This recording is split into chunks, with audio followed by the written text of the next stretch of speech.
Bishop Elizabeth Eaton first heard about our seminaries coming together, and she called to offer her support last Lent. She said that if Gettysburg and Philadelphia can come together, then the second coming of Jesus cannot be far behind. So we are so pleased that the day is coming, and we are working toward moving toward our new collaboration with this new school. We want to start this evening. Oh, by the way, I understand, so those of you who are joining us by the webinar, there are 115 people joining us this evening, so you know who you are, but welcome to all of you. We want to begin our evening by hearing from our two presidents, Dr. David Lose, president of the seminary at Philadelphia, and Dr. Michael Cooper White, president of the seminary at Gettysburg. And I just wanted to start it off by asking the two of you to share a bit about what prompted you to take the lead in proposing that Gettysburg and Philadelphia come together at this time. So, who wants to start? Okay, Claire's pointing at the camera, which doesn't tell us anything. Oh, David, why don't you start? Okay, thank you, Claire. Bear with us. Bear with us, friends. Okay. Happy to. I'll add my thanks for your interest tonight and for supporting this effort. It's hard to believe it was just 10 months ago that our boards took this significant action, and the amount of work we've accomplished because of our really dedicated staff and faculty and boards and a lot of support. There were a number of factors that made this seem like an interesting, attractive, exciting possibility. Some of them, I think Michael's characterized them best as push factors, concerns about finances or enrollment that many seminaries across the country have been facing. But there are also what we've been calling pull factors, the things that got us really excited, because from the beginning we said if it was just about helping two institutions persist, that wasn't that interesting to us. The pull factors were more the ability to start again and think differently about theological education. The question we've asked at a couple points is recognizing how much we value the important legacies and the very fine institutions we lead. If we were going to create a seminary today geared toward today's church and its needs for a particular kind of leader, would we design a seminary the way we have it? And the answer is usually no. And so this gave us a chance to think differently about what we might do with regard to curriculum and staffing and facilities and accessibility and tuition and financial aid, and really start over. And so what's been exciting is to respond to what we've felt is the deep need of the church for training leaders in a different way, leaders that are responsive to the needs of the 21st century, and to do that in a way that's far more accessible for our students and far more affordable for them and also sustainable for the church. So that's a little bit of what was exciting about this, this venture. Michael, would you like to add something?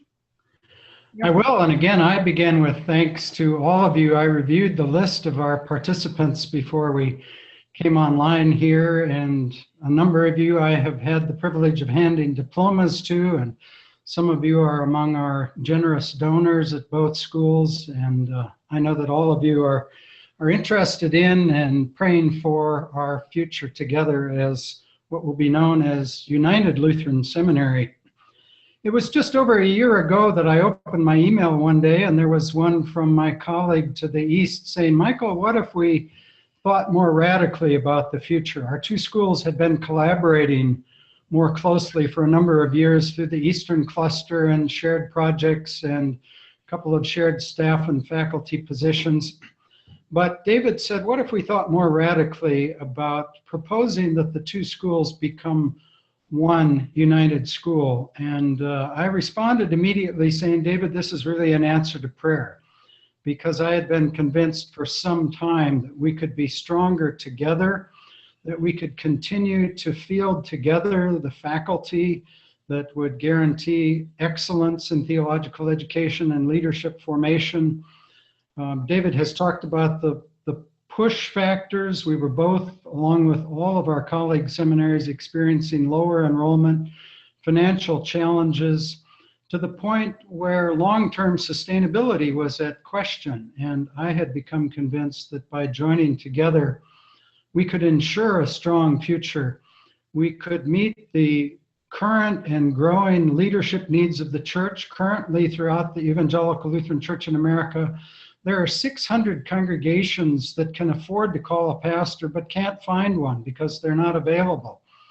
And our seminaries need to be able to invite more people to come, as David has suggested, in affordable and accessible ways. And so we began to really think creatively how we could do that. We also determined we didn't want to just do a merger, but really wanted to take a step back and create something new and ask how we could meet these pressing current and growing leadership needs for the church of the future. And after the two of us talking, we began to talk with a small circle of board leaders on both campuses, and then got together just a year ago, the first part of December.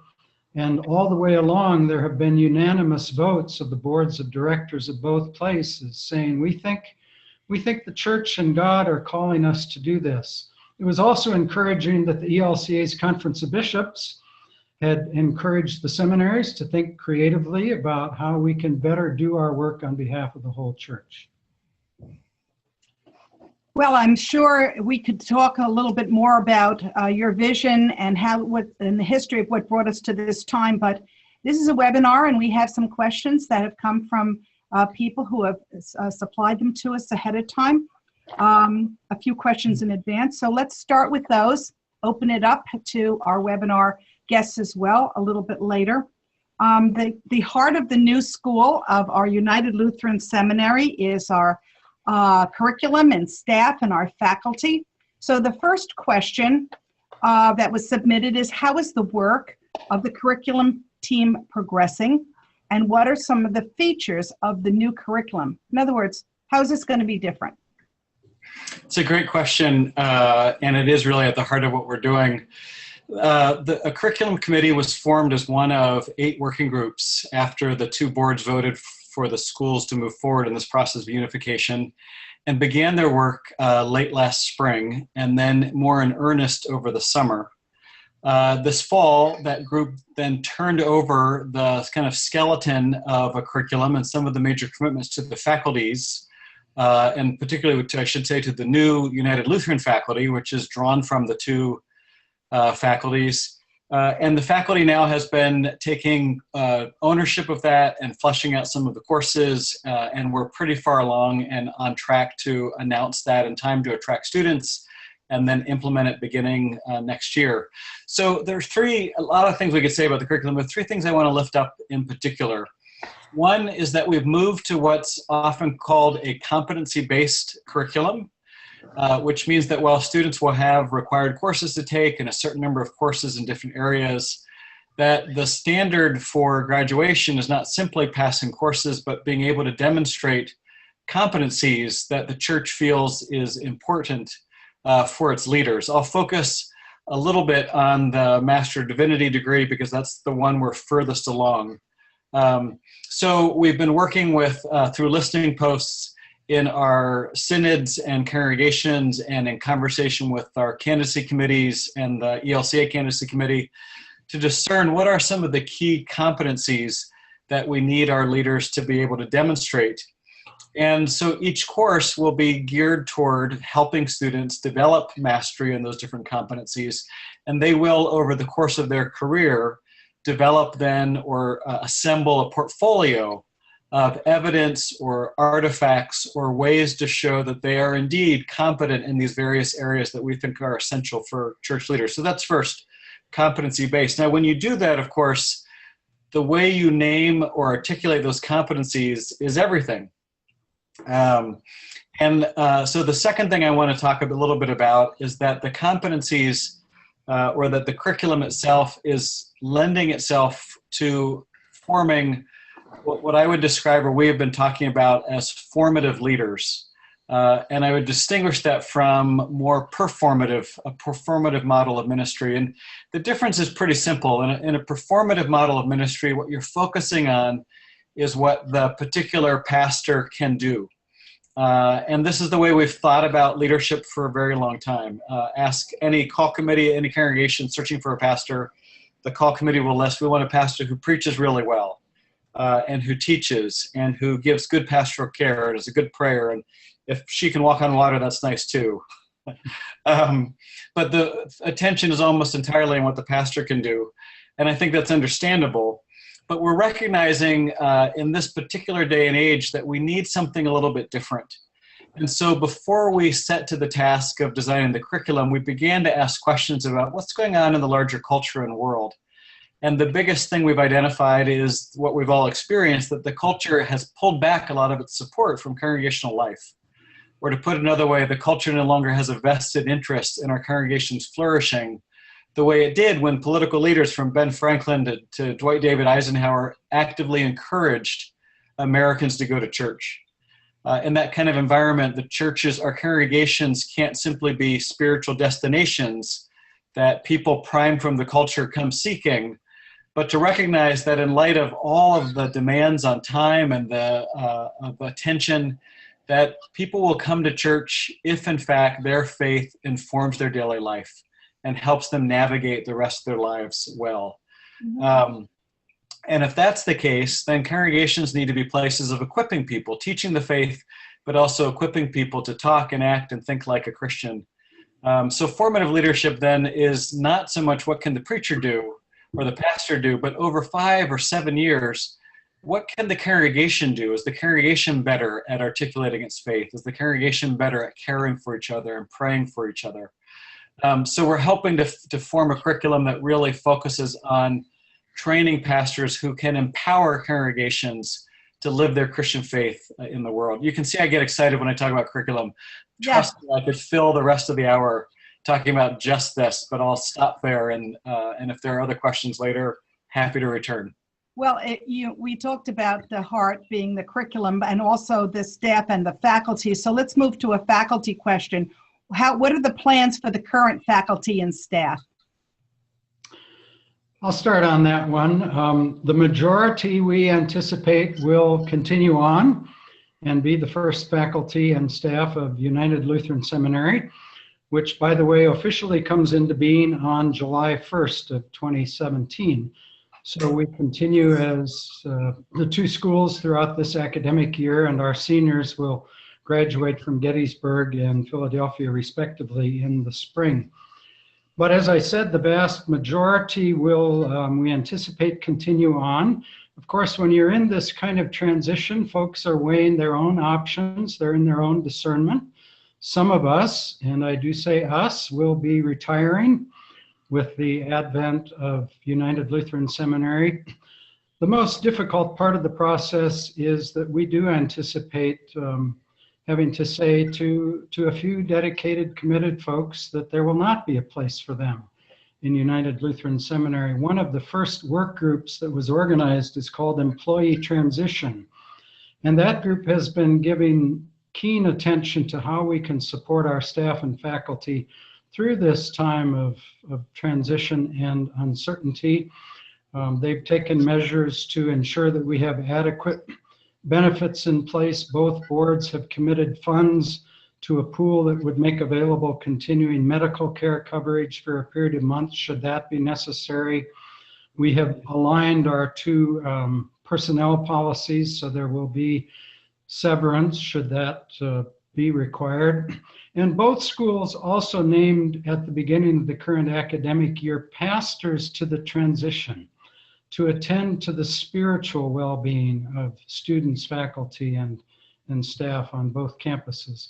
I have to say I have been just amazed and inspired by the way our current faculty and staff continue working amidst all of this uncertainty. And also it's been inspiring to see the way our 2 teams are coming together. The next 2 days, a senior administrative team will be meeting together, and that's a group that will ensure continuity to bridge from the 2 existing schools into United Lutheran Seminary. And again, coming from the long histories at both places, the way they've been able to gel and come together and work together for the sake of the future is just really inspiring. This is a question, a follow-up to that, when can we anticipate and some kind of an announcement on the faculty, the names of the faculty who will be serving in the new United Lutheran Seminary? Selection of the faculty will be by the new board. A new board will be constituted early in January. That will be made up of representatives from all of the synods of our ELCA regions 7 and 8, plus 7 church-wide appointed trustees. And that new board will elect the faculty. And shortly thereafter, of course, this is a call process. And people have 30 days to respond. So we anticipate around mid-February that the final roster of faculty will be able to be announced publicly. Thank you. Here's another question in terms of employment. The question is, what is the status of the presidential search?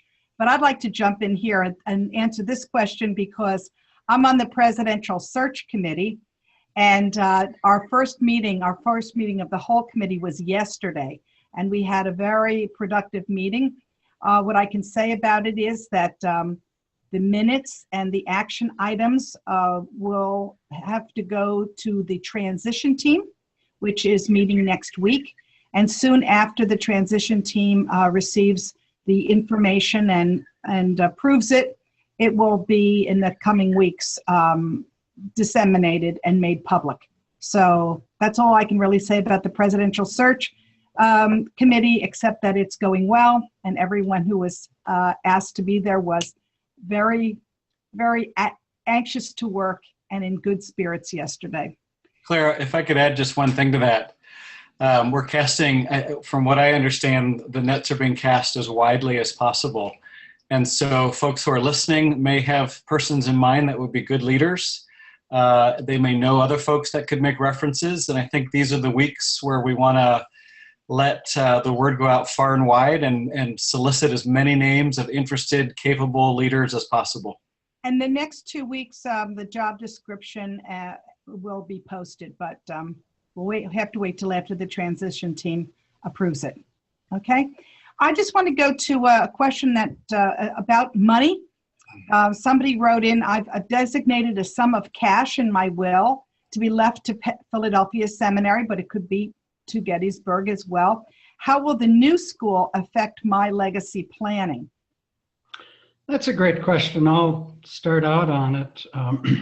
I have said that in the last 10 months, I have spent more time talking to attorneys than in the prior 40 years of my ministry. And one of the aspects that, of course, we've had legal counsel on has been this whole matter of transition.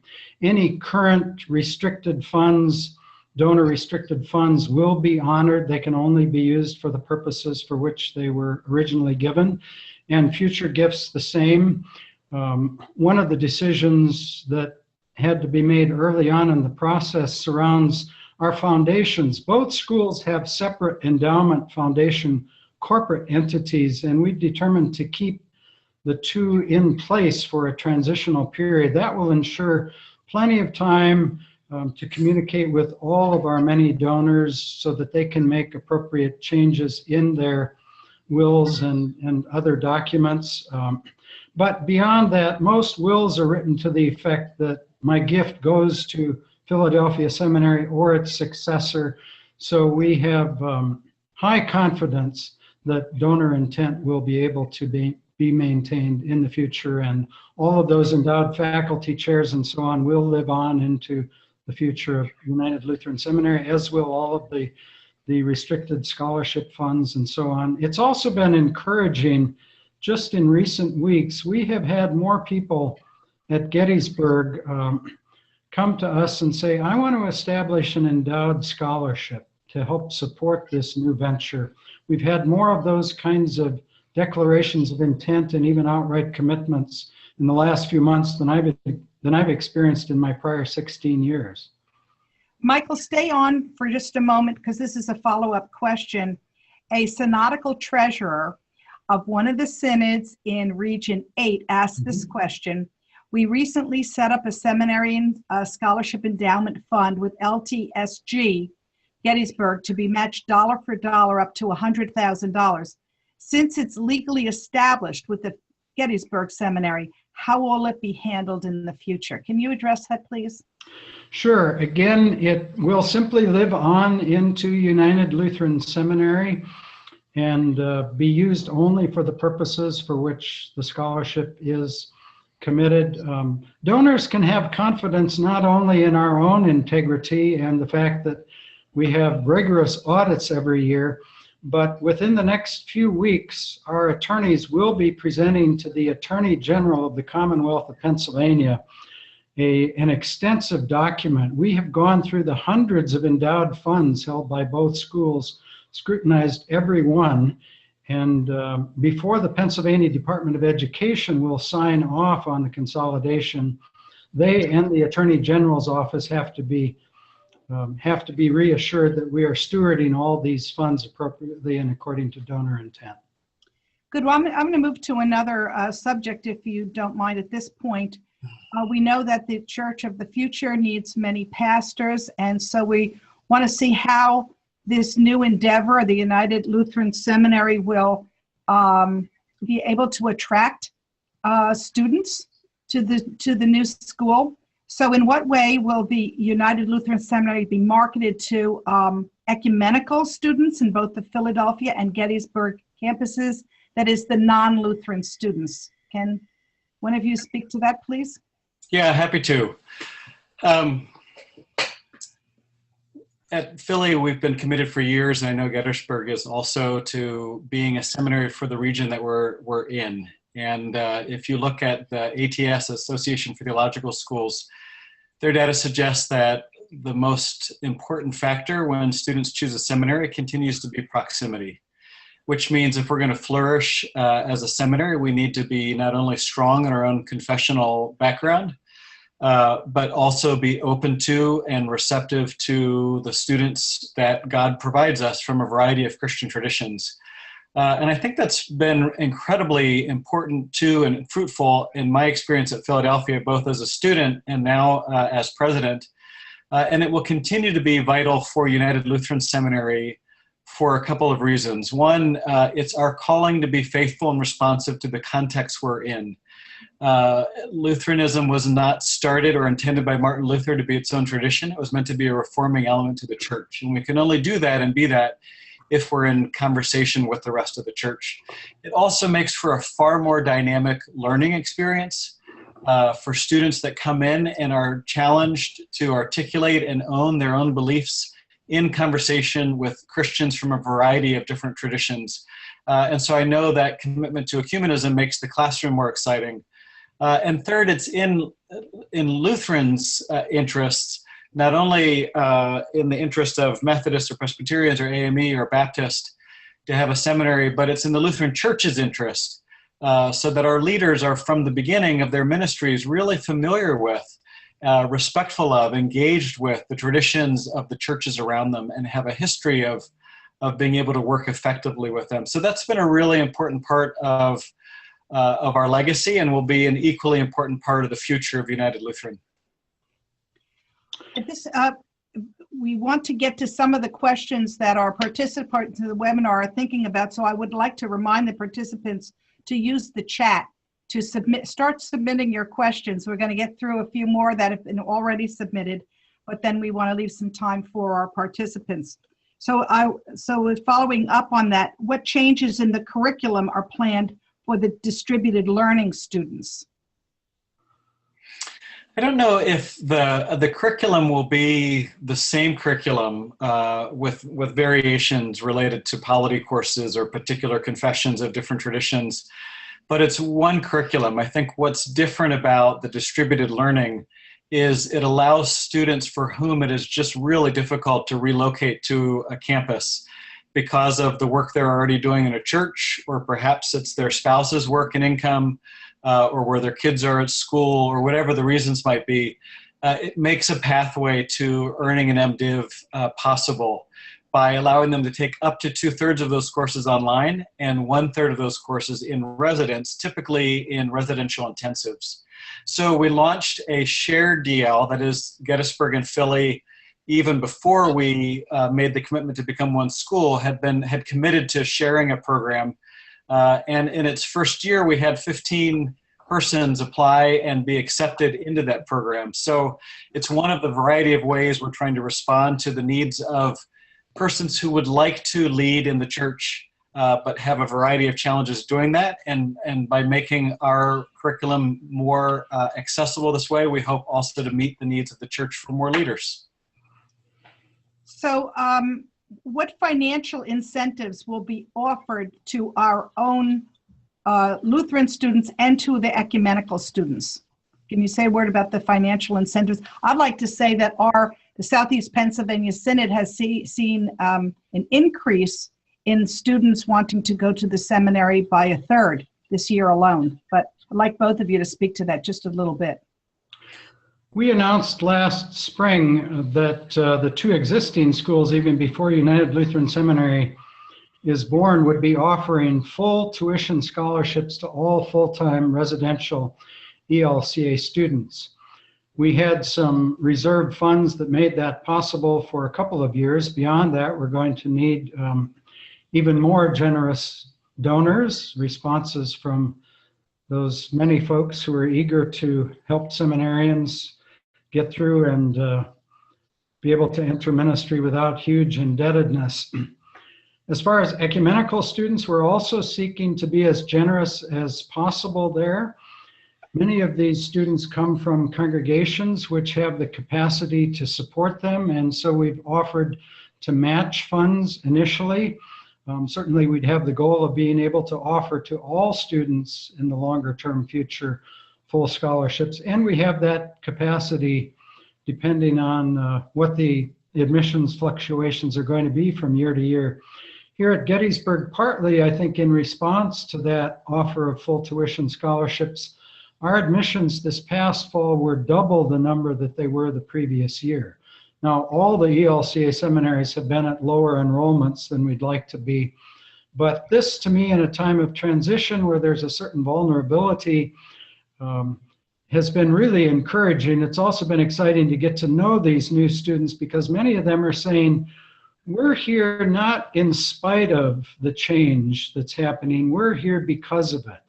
Because we think that living through this time of dramatic transition as these two schools come together can help us learn how to be pastors in a time of dramatic change in the church. That's the kind of leader that the church needs for the future, and they're coming. Well, I have a couple of questions from our participants on the webinar. I'm going to bundle these two together because they're both about curriculum, as long as we're kind of talking about that. The first one is, how will the new curriculum incorporate science into the theological curriculum, as we emphasized in Gettysburg last year? And then the other one, just so I can put them both out there, and then we'll move to another subject matter. It's my understanding that Christian Ed has been cut from the curriculum. Is this true? So say a word about incorporating science and Christian Ed in the curriculum. I know the source of the science question, and I'm delighted to respond to that. Yes, Gettysburg was one of a handful of seminaries across the country who received a special grant a year ago from the American Academy for the Advancement of Science to work in the whole area of integrating faith and science. And we have attempted to weave themes surrounding science into almost every course throughout the curriculum. Given the passion of a number of our faculty for that, I cannot imagine that emphasis not continuing into United Lutheran Seminary. Also, this gets at the overall curricular approach, which is going to be even more integrative than both our schools have known all along. We pilot tested one course here at Gettysburg this fall. It's a course taught by our dean, Kristen Largen, called The 7 Deadly Sins. We like to say our dean is an expert on sin.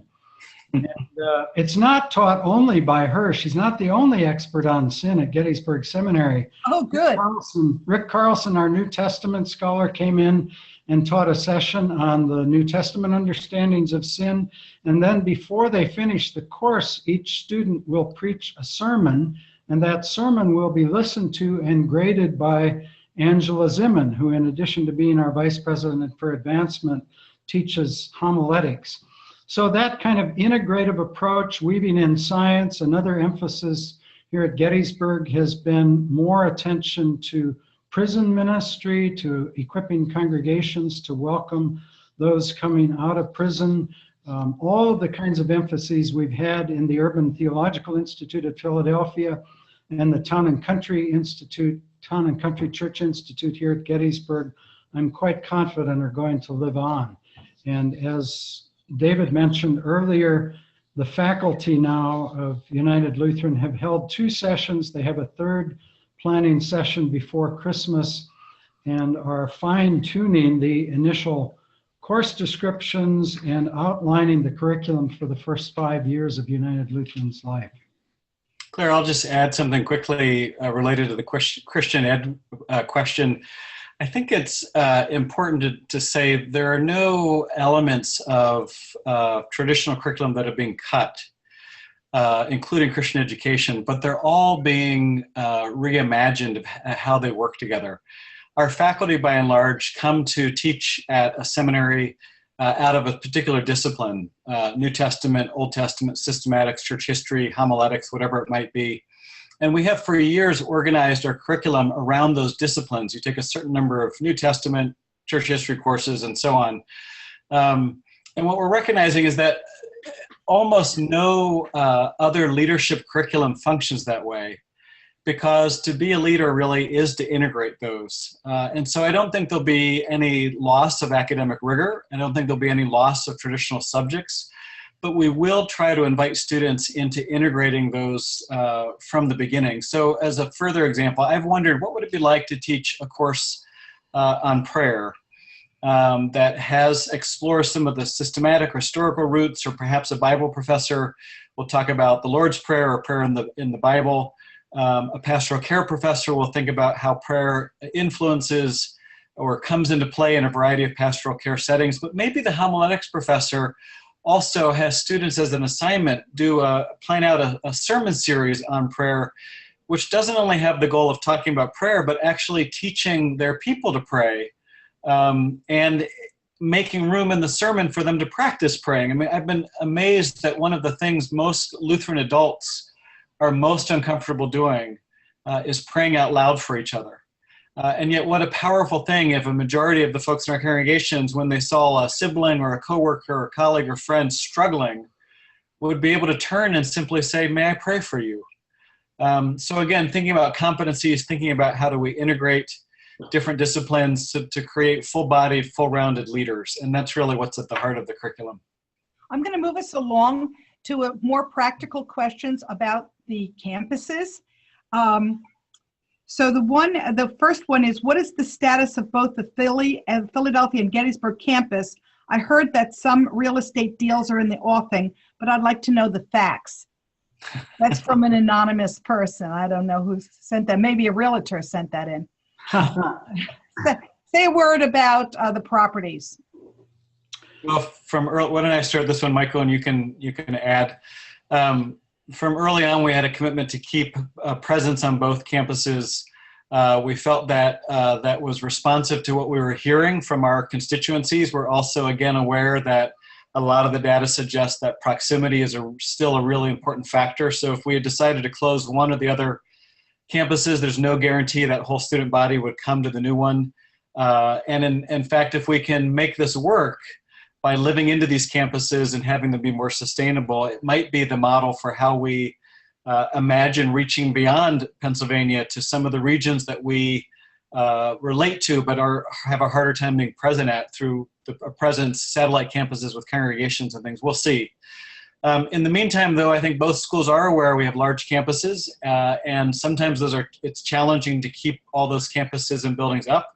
There's also an opportunity to be good neighbors in our variety of places. So at Philly, I'll speak a little more concretely about that. We recognize we have 14 acres in a very important and attractive part of Philadelphia, and we typically regularly use about 4 of those. So we have been in a process of conversation with architects and with developers and a very engaged process with our community, our neighbors, to think about, are there other ways to use parts of our campus in a way that's beneficial to the community and also makes it more sustainable for us to stay there. We're committed to being in the city for good and thinking about how to use the campus to do that. At this point, I regret to say there are no major real estate deals in the offing. I think we'll be well along the way by the time United Lutheran launches to a comprehensive and holistic plan to use the campus to benefit the community and strengthen United Lutheran.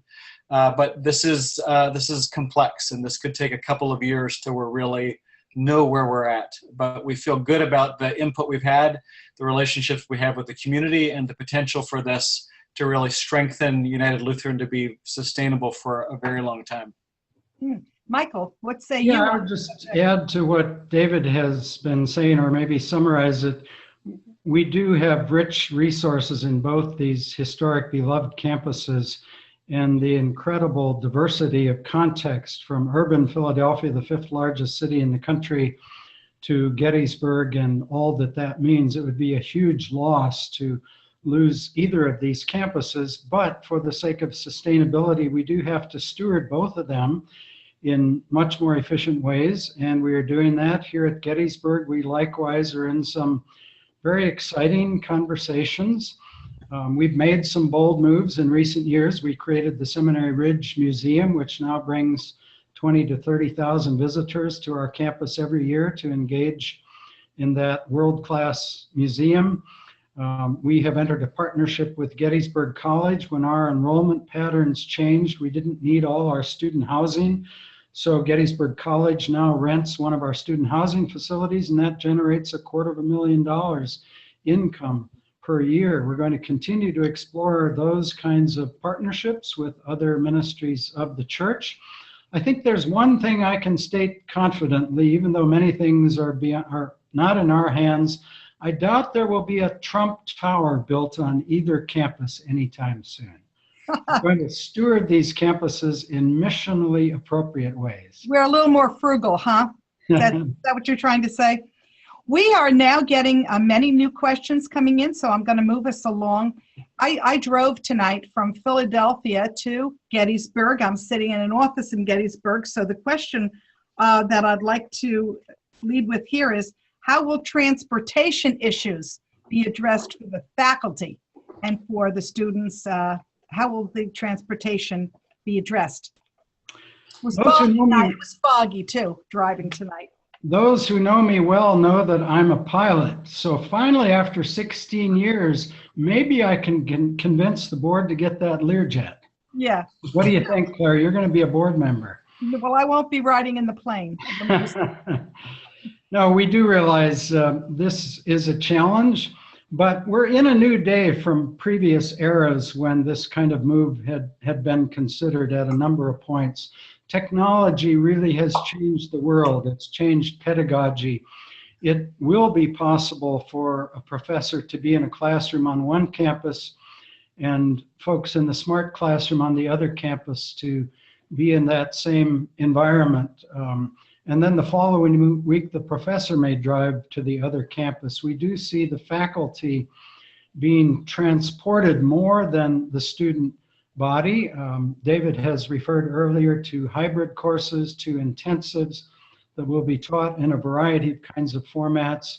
We're convinced we can do this, and we can do it in such a way that we steward the gifts and the energies and don't burn out our faculty and staff. And it also will give students the opportunity to go back and forth, particularly for short-term and intensive experiences to learn and be enriched in these two diverse contexts. Well, I think some people are having trouble wrapping their head around the two campuses and also saving money. So this question would fit into that. How will having two campuses allow for the financial savings? We talked a little bit about that in terms of property, but now we're talking about transportation. How will two campuses affect savings so that the money can be used for other things? Yeah, again, I think it's important to remember that if you simply decided to close one of the campuses or close both and choose another site altogether, you have no guarantee that you would have the same student body you had before. And so you could make a very drastic move like that and end up with a much smaller student body, which affects revenue and, more importantly, your yield of leaders to the church. We are, though, going to have a much more, we've talked already about having scaled back campuses or living into and stewarding those well. We'll have a smaller, a larger faculty than either school presently has, but smaller than the combined schools, and similarly with staff. So that we imagine, in early projections, we're imagining moving from a combined budget of about $12.5 million to about $9.5 million. And that's really one of the factors that allows us to think much more creatively about how to scholarship students and make it possible for part-time ecumenical as well as full-time and ELCA students to attend seminary with a much higher level of support than they've enjoyed in recent years. Mm-hmm. I have two really interesting questions coming up, and I want to get them in before we lose all of our time. But there's one question that came in earlier that I want to get in here, not actually end with it. This is a comment. United, was that the best name you could come up with?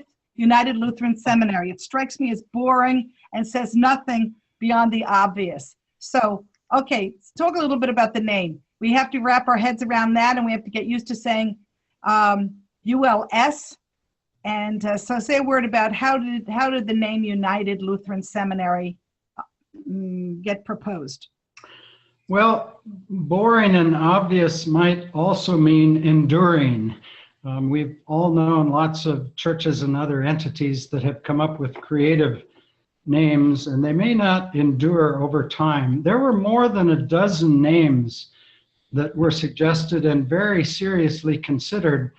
And early on, we were alerted to the fact that these days, when you select a name, you have to pay attention to things like websites and what domains are available and how much you might have to pay even to get certain domains. So that was one of the filters. But it finally, to the transition team, felt like the name that best also signaled what we are about. In a time of fragmentation and such great disunity in our nation and in the world, as we've just seen in the recent election cycle, two historic schools that have had various chapters in which they've been friendly or not so friendly, coming together, we think, is a bold witness to the church. It also leaves open the possibility in the future there could be other seminaries, other institutions who would decide to join us. And with that kind of broad, enduring name, there may not be the need for yet another name change when that occurs.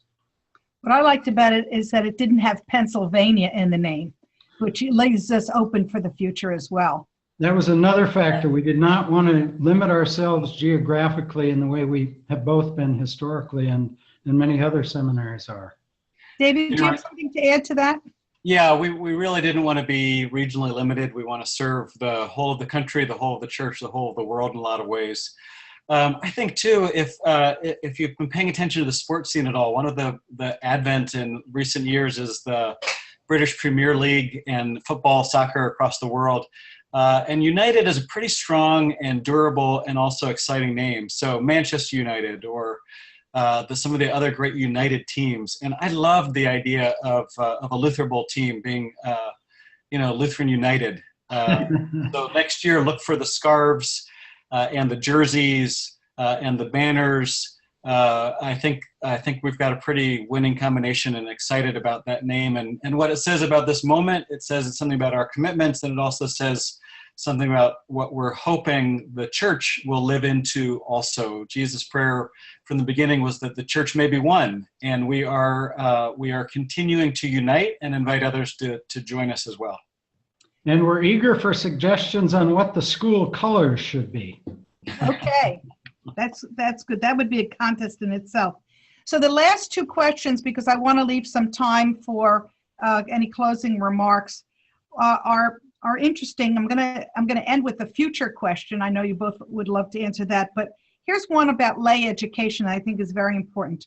Will there be lay education of congregational leaders for mission via webinars, video? I mean, I don't even know, maybe you do, Michael. You said you looked at the list of the people who signed up for this webinar. This is what we really need to be doing in the future, more of this for our lay leaders. So can you say a word about that? We were just talking about this today. We are at the point now of projecting staff positions in addition to faculty, and there certainly is strong desire to strengthen our lifelong learning for rostered leaders as well as laity. Again, we have rich legacies on which to build at both schools. Here at Gettysburg, we've had a lay school of theology for over 50 years. We celebrated its 50th anniversary just a year ago. And as we've noted before, with the kind of technology that's now available, we think we really can expand our reach. We're eager to do that in partnership, particularly with the other seminaries of the ELCA and even more broadly, ecumenically. We don't need to reproduce what others are doing, but need to find our niche and then make much more broadly available the rich resources that can be generated. So yeah, that seems to come up at almost every conversation where we're talking about the educational and leadership formation, not just for rostered leaders, but the laity of the church as well.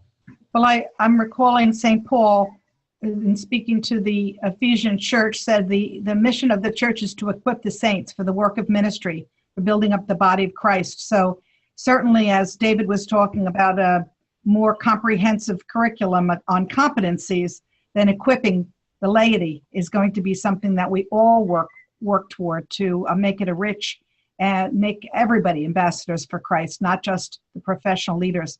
Do you want to add something to that, David? Yeah, very much so.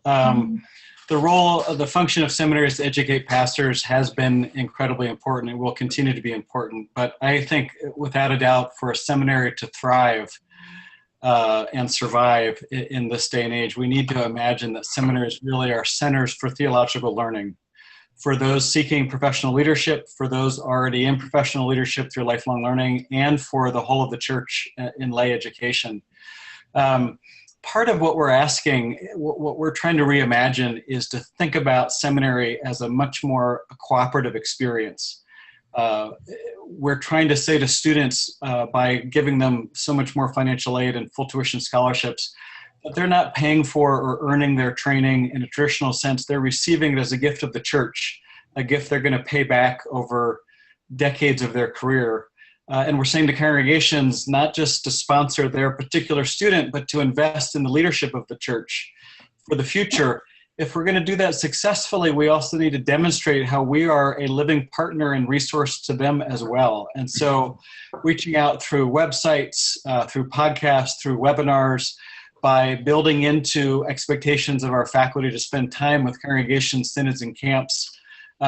Seminaries have worked at this before, but it will now need to be at the center of what we're doing if we're really going to play the role the church needs us to play. So I think that's really one of the most exciting areas of growth that we have in front of us. Before we go to our last question, because we're coming to the end of our time together, I want to apologize if any of the participants, we did not have time to get to your question. I tried to bundle them together in a way that would make some sense. I want to remind everyone that if you have other questions, please reach out to both the presidents and also go to the website. Let's see if I have this here. Of the United Lutheran Seminary. The email address is contact@newschooloftheology.info. That's contact@newschooloftheology.info. And I'm sure both presidents and also other staff and faculty will be happy to answer other questions, because this conversation is just beginning. But I know both of you will like my final question, which is, what does the church of the future look like? What entirely new fields might be answered? So get out your crystal balls. What does the church of the future look like? Can you take a guess or lean in that direction? Claire, I didn't hear. What was the second part of your question? What what entirely new fields might be added. In other words, you talked about how the curriculum we've been having and the competencies, but that's sort of been the kind of thing we've been doing to train leaders and lay leaders and clergy leaders. What can you imagine would be new that we haven't seen in seminaries thus far? Well, I'll start off on that. It's always hard to imagine where the Spirit might be leading us. I think the Church of the Future is going to be far more diverse. I've been reading the book, The End of White Christian America. That's, I think, a wake-up call and helps name many of the things that many of us have been sensing. The church needs, the Lutheran Church, but others as well, need to be far more effective at embracing the great diversity of God's creation in all dimensions. I think we're going to continue to be on the margins of society. I don't foresee the return of Christendom or the kind of institutional impact in society that those of my generation knew in the church growing up. And that means we're going to have the privilege of being more like the New Testament church, where we're kind of out there on the edges of society. I think particularly in the coming years, this next chapter in our history, we're going to have to be bold and creative and courageous and willing to take risks. How do you teach that in the seminary education? That's the age-old question. But again, as we're thinking about the curriculum, we're going to be dealing much more than certainly in my student era or even in my time as president with how to lead amidst change, how to be those prophetic catalytic leaders who can help congregations, help small communities, the house church kind of movement, have an impact in the world that it's going to need for just such a time as this. I'll start with a really brief answer about the fields of study, and then back into some predictions, keeping in mind Yogi Berra's saying it's always hard to make predictions, especially about the future. Yeah. But I do think the question of change leadership is really incredibly important, and it's something that I spent absolutely no time as a student being exposed to, and only at the very end of my teaching career began to teach that more intentionally. When word first went out that I had been named to this position as president of LTSP, someone asked me really eagerly in a forum, or actually it was a conversation, said, will you create a specialty or a major or a field, a concentration in redevelopment ministry? And I said immediately no. And I could just see the disappointment on my colleague's face. Why not? And I said, because it's all going to be redevelopment ministry. We can't afford some of the things we've had off to the periphery, redevelopment ministry, or evangelism, or stewardship, the classes that we had as electives. If we're to have a future, they need to be at the core and the center of what we're doing. How are we sharing our faith? How are we stewarding our resources personally, communally, globally? How are we redeveloping and changing? How do you lead during times of transition and change? I think that's a huge part of what it means to be a leader today in the church, because so much is up for grabs. In one of my favorite books the last couple of years, Diana Butler Bass's Christianity After Religion, she observes that a generation or two ago, the three most important words to persons looking for a church in order were believe, behave, and belong. And what she meant by that was when someone was thinking about a church, the first thing they wanted to know was, what does this church believe? And of course, that was the era of denominationalism, where the differences between what a Methodist thought or Lutheran or Presbyterian were all important. After they were comfortable with what you believed, then they wanted to know, what did you do? How did you behave? What kind of activities do you have? What kind of engagement of the world do you participate in? And they began to do those things. And after they were comfortable with your beliefs and agreed with your behavior, then they wanted to belong. They joined. And to this day, our new membership classes are like that. We teach people what we believe. we invite them to participate and behave in certain ways, and if they pass all those things, then we invite them to join and belong. And then Diana says that today's generation, the emerging generation of millennials, really that for them, that order needs to be flipped. What they're most interested in is belonging. That is finding a community that accepts them as they are, that makes them feel like a valued part. They have a part to play in this community. And when they find that kind of community, then they're interested in doing things, behaving with that community. And after a while, they get curious about what it is that you believe that makes you behave in this way and made you accept me for who I am. And so I think one of the things we need to think about in the future is how are we being a community, an actual community in the world, that we are forming a place where people feel valued and they belong and they have a part and they have a purpose, and that our congregations can't count on people coming just because they're on a prominent location or because they have a billboard the way that they could count on that for years. But really, this is a vibrant faith community, a place that you will come and get to know others deeply and they will know you, and that over time you will understand why the faith matters to them so that it might also matter to you, and you will leave energized by a sense of God's call and the possibilities for being a Christian in the world. So if we can begin to move to that, then I think we are, to circle back to what Michael said, I think we are back to thinking about how are our Christian communities probably more like the Christian communities of the first couple of centuries than they are the last couple of centuries. I don't think we're gonna see exponential growth, but if we have a smaller number of people who are coming, and they're coming not out of a sense of obligation or denominational loyalty, but they're there because it's meaningful and it makes them feel alive and it draws them into a sense of purpose and calling, then even if it's smaller, the potential for that being incredibly vibrant is exciting. If the people come not because they feel they have to, but because they really want to, well, then my heart is strangely warmed by that possibility and that picture of the future.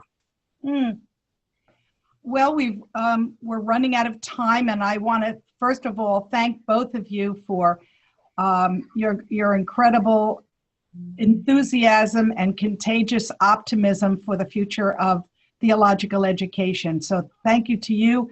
Thank you to all who have participated in this webinar. And I'd like to close with an Advent prayer from the Advent Star from Gettysburg Seminary. Here it is. It's a nice. If you want one of these, right, Dr. Cooper White, they can contact the seminary at Gettysburg for one of these Advent devotionals. Absolutely. Okay, good. Well, the prayer tonight was written by Reverend Dr. Martin Zinman, and it's for Tuesday, November 29th. The text is Hebrews 11, 32-40. And I was remarking that I thought this was an interesting prayer, given that I'm sitting here at Gettysburg, the site of one of the most blood-soaked battles of our country ever. And so let me pray us out with an Advent prayer for the 29th Tuesday of the year of our Lord 2016. Let us pray, and then I'll say good night. Lord of all who suffer for the sake of the gospel, in the season of Advent, we await with eager longing for the vindication of all those whose blood cries from the ground. In the face of war, tyranny, persecution, and sorrow, may those who await your coming find hope in the promise of eternal life and peace with justice based upon reconciliation and forgiveness. Let it be so. Let it be so, and let it be so.